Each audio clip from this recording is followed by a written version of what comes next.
All right, so the next thing I'm going to teach you about is promotions. So promotions, there's two main ones that you can do. The first one is you can promote listings, which we pretty much already talked about when we talked about pricing and fees, but I'll kind of review it for you. Basically, you can go in and you can either set all of your items or just one item at a certain promotion rate. So you can either set them all at the same number, like 8%, and just be done with it, or you can go through and say, well, I want them each to be promoted at 0.1% or 1% above the trending rate. So the trending rate, according to eBay, is what most people promoting items that are similar to yours are promoting it at.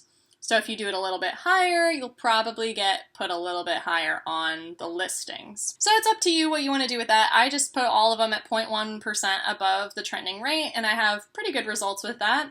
But the nice thing about promoted listings is you only have to pay the extra percentage if it sells through a promoted link. So if someone just finds it on their own and it's not the promoted link, that means that I get to keep all but 10% and the 3% to PayPal and the 30 cents.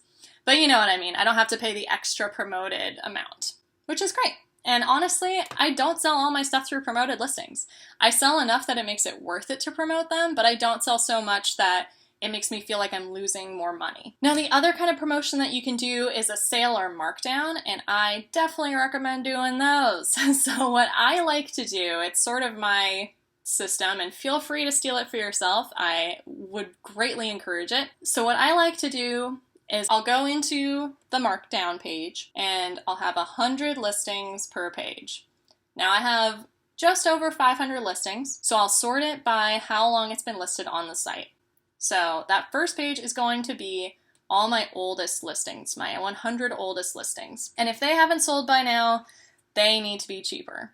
So I select all the ones on that page, all my oldest listings, and I set them at 50% off.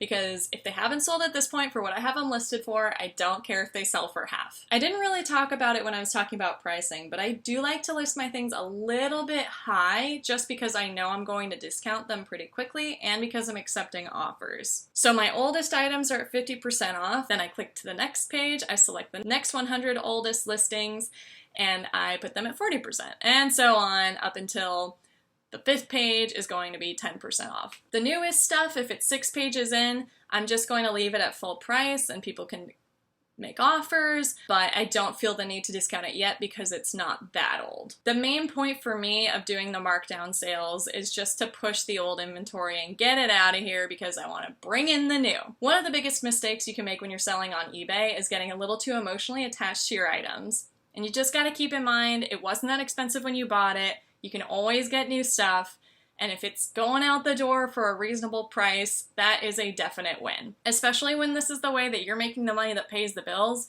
you cannot get that attached to your items. Now, I'm not saying you should sell things for whatever people are going to offer for them, but if it's a reasonable offer, just take it, and then it's out the door, you can buy something else to sell.